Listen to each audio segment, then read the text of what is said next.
Hello my dear viewers, I'm Vishwanath Vishwa reviews. NT Ramarao చేసినన్ని విభిన్న పాత్రలు మరొక్కరు చేయలేదని మరొక్కసారి మనం చెప్పుకోవడం అంటే అది చరిత్ర చరణమే. అయితే ఈ వీడియోలో మనం చెప్పుకోబోయేటువంటి ప్రత్యేక విషయం ఏమిటంటే, ఎన్టీ రామారావు చేసిన పాత్రల యొక్క వర్కింగ్ స్టిల్స్ మనకు అజరామరంగా గుర్తుండేపోయి ఎన్నో ఉంటాయి. అందులో ముఖ్యంగా బడిపంతులు సినిమాలో వృద్ధుడి పాత్ర, అదేవిధంగా భీష్మ సినిమాలో భీష్ముడి పాత్ర, ఇక సింహం పక్కన కూర్చున్నటువంటి దానవీర సూరకర్ణలో దుర్యోధనుడు రాజసం పాత్ర, అదేవిధంగా నర్తనశాలలో బృహన్నల పాత్ర, ఇక శ్రీకృష్ణుడు గాను శ్రీరాముడు గాను చెప్పలేనన్ని గుర్తింపు కలిగినటువంటి వర్కింగ్ స్టిల్స్ మనకందరికీ అందుబాటులోనే ఉంటాయి. ప్రతి ఒక్కరి ఇళ్లలో, ముఖ్యంగా ఎన్టీ రామారావు అభిమానుల ఇళ్లలో దేవుడి ఫోటో సాగాలో ఈయన ఫోటోను పెట్టుకుని పూజించుకున్న వాళ్ళు కూడా ఎంతో మంది ఉన్నారు. అలా ఒక ప్రత్యేకమైనటువంటి వర్కింగ్ స్టిల్స్ గురించి ఈ వారం వీడియో కథనంలో తెలుసుకుందాం. ముఖ్యంగా శ్రీకృష్ణుడి పాత్ర చేసినటువంటి రామారావు గారిది విశ్వరూపం చూపించేటువంటి ప్రత్యేకమైన ఫోటో మనందరికీ గుర్తుండే ఉంటుంది. మన మనోపలకాల్లో ఎప్పుడూ నిలిచిపోయేటటువంటి వర్కింగ్ స్టిల్ ఆ ఫోటో చూస్తే నిజంగా ఆ యొక్క పరమాత్ముడే, అంటే శ్రీకృష్ణ భగవానుడే ఈ భూమి మీదకి వచ్చి మనకు దర్శనమిచ్చాడా అన్నంతగా ఉంటుంది ఆ ఫోటో. పౌరాణిక దైవిక పాత్రోచిత పాత్ర పోషణంలో తారక రాముడికి విలక్షణమైనటువంటి సాత్విక అభినయం మనందరికీ తెలిసిందే. అలాంటి ఫోటోను మన ఎన్టీఆర్ అభిమానుల కోసం, ముఖ్యంగా మన యూట్యూబ్ ఛానల్లోని రామారావు అభిమానుల కోసం, అదేవిధంగా సినిమా అభిమానుల కోసం ప్రత్యేకంగా ఈరోజు ఆ ఫోటోను మనము వీడియోలో అప్లోడ్ చేస్తున్నాము. దానవీర సూరకర్ణ సినిమాలోని వర్కింగ్ స్టిల్లే అది.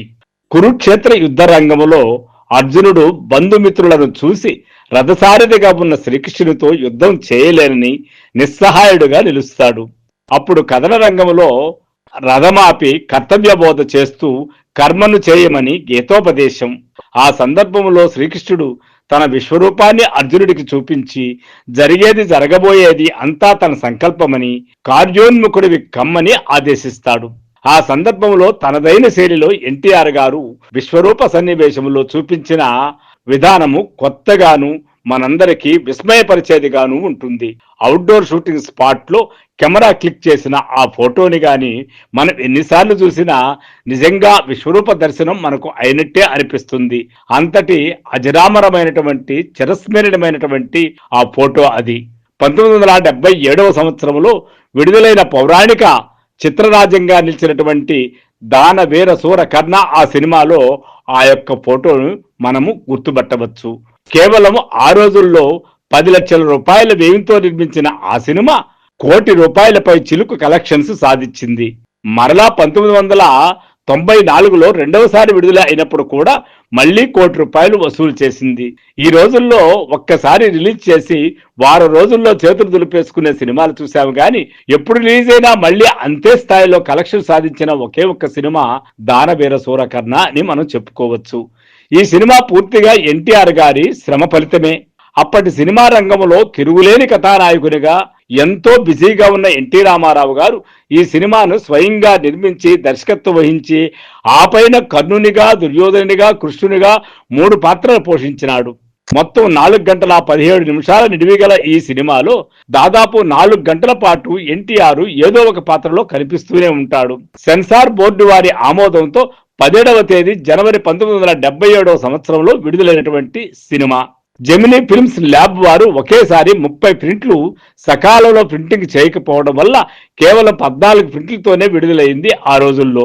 ఇది హైదరాబాద్ నారాయణగూడ సెంటర్లో ఏకబిగిన 250 రోజులు రికార్డు స్థాయిలో నడిచింది. ఇలాంటి సినిమా మరొక్కరి జీవిత చరిత్రలో సినిమా రంగంలో రానే రాదు అని చెప్పడానికి ఎటువంటి సందేహపడవలసిన లేనటువంటి గొప్ప సినిమా దానవీర సూరకర్ణ. నిజానికి అలాంటి సినిమాలో ఉన్నటువంటి వర్కింగ్ స్టిల్స్ మొత్తం మనం కానీ చూసినట్లయితే ఎప్పటికీ మనకు గుర్తుండిపోయి మరిచిపోలేనటువంటి మరుపురానటువంటి వర్కింగ్ స్టిల్స్. అందులో శ్రీకృష్ణుడు విశ్వరూప దర్శనము అద్భుతము. మరి ఒక్కసారి ఆ ఫోటోను మీకు వీడియోలో అప్లోడ్ చేస్తున్నాము, చూడండి. ఎన్టీ రామారావు ఏ యొక్క ప్రింట్ వర్క్ చూసినప్పటికి కూడా అద్భుతమైనటువంటి ఆ పాత్రకు సరిపోయినప్పటికీ ఉన్నా ఈ యొక్క ఫోటో మాత్రం నిజంగా ఆ భగవానుడే మన భూమి మీదకి వచ్చినాడు అన్నంతగా ఉండడంతో ఆ ఫోటో దాదాపు తెలుగు ప్రజల ఇళ్లలో అందరి ఇళ్లలో కూడా ఉంటుంది అనడంలో కూడా అతిశయోక్తి లేదు. సో ఫ్రెండ్స్, ఆ యొక్క ఫోటోని, ఈ వీడియోని మీరు లైక్ చేసినట్లయితే నా విశ్వ రివ్యూ కథనాన్ని సబ్స్క్రైబ్ చేయండి, లైక్ చేయండి, షేర్ చేయండి. Thank you. I am Vishwanath.